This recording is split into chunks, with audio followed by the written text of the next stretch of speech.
Page 17, the robin. Now on page 16, they show you and discuss the phrasing attack, is what they call it. Finally, they're giving you the technique for phrases. I've been harping about phrasing. Let's have some phrasing, and because they're not putting in the phrasing. Well, now they're starting to put in the phrasing. Yay.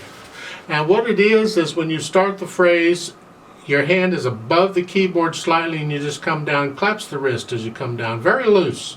And when the phrase is over, you lift up with the wrist, so you're coming up this way, all right?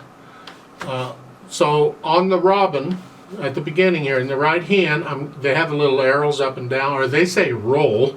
I don't roll, I go up and down. You can roll if you want to, I don't care.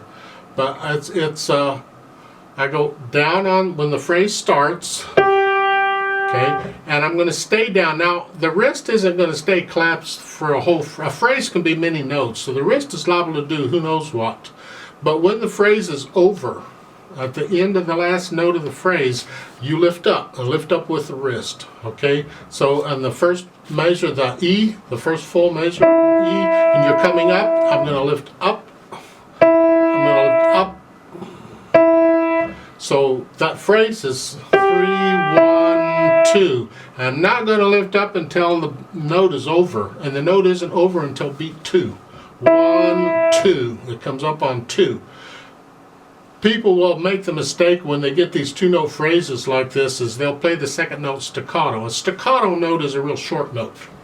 And they'll do that. And that's not what's written. Okay, you got to hold the second note down the full beat. 3, 1, 2, 3, 1, 2. So you lift up on 2 and you just stay down and wait until 1 is over and when you can lift up.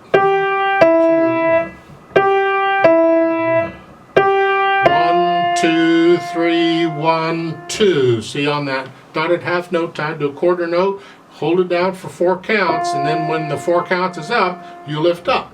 So when we play piano and we have these phrasing, and it can happen in either hand or both hands or whatever, we start a phrase by coming down slightly, and we end the phrase by lifting up. And that little up and down gives us the silence we need between phrases. Now in this piece it's easier because you have a quarter rest between the phrases, so you get the silence. It's built into the music, yay. But in a lot of pieces it's not. There's no rest, so you lift up and then back down, so we get a little silence between the phrases. Now on page 17 they're talking about combining hand positions. Oh goody. If you look at the piece, tells you, and the finger numbers they suggest, it tells you where the hands should go. In the right hand, the first note is a G with 5th finger. And the next note is an E with 3rd finger. Well, that kind of puts your hand in this position. So that's where the right hand goes. Now the left hand, oh, by the way, this is a C position, because the bottom note is a C. Okay, yay.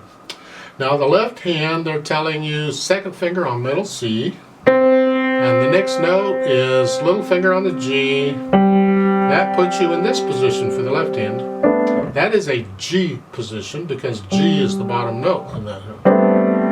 So the right hand gets C, the left hand gets G, and now the hands are in each other's way. Get out of the way, move. So we have to accommodate that. We just kind of get the fingers out of the way that are in the way and do the best we can. In this case, it's the thumbs. So if you just do this, you've got it. Okay? You got them all covered, more. And if you get the feeling, well, maybe we're not using the thumbs, you're probably right. We're probably not using the thumbs. Now, the robin has a 1-note pickup.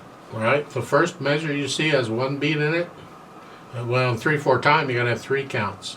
So the other 2 beats, because they got to be someplace, if you look at the last measure of the piece, there's 2 beats in that measure. So they take the last measure and the first measure and they put them together and everybody's happy again. It's 3 beats. So when I count us in, I'm going to give us 2 counts and we're going to come in on beat 3. So it's like, ready, go. 3, 1, 2, 3, 1, 2, blah, blah, blah. All right. Now, take a look at what the right hand is doing. It's moving, if you want a hint. It starts out in the C position. Look at the last note on the first line in the right hand. Now you need to know what these notes are up here, so if you don't learn them, it's a G. The last note on the first line is a G for the right hand, so it's up here. So you're in this C position. Yes, it's still C position, it's just a different C. So now you're going to be up here for a while. And then at the end of the second line, you got a little finger on the other G, so you got to come back down.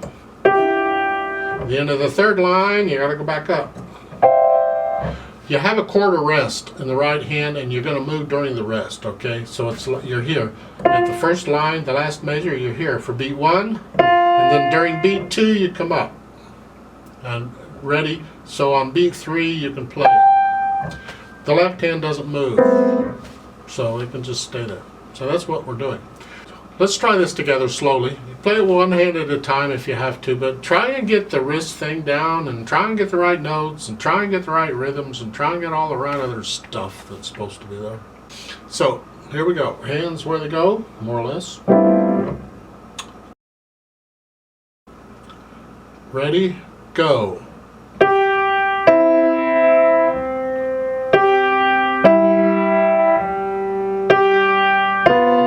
2, 3, 1, 2. 2.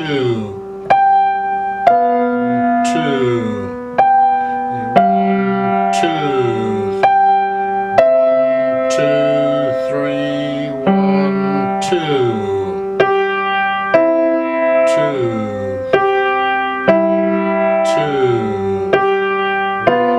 2. 3, 1, 2. 1,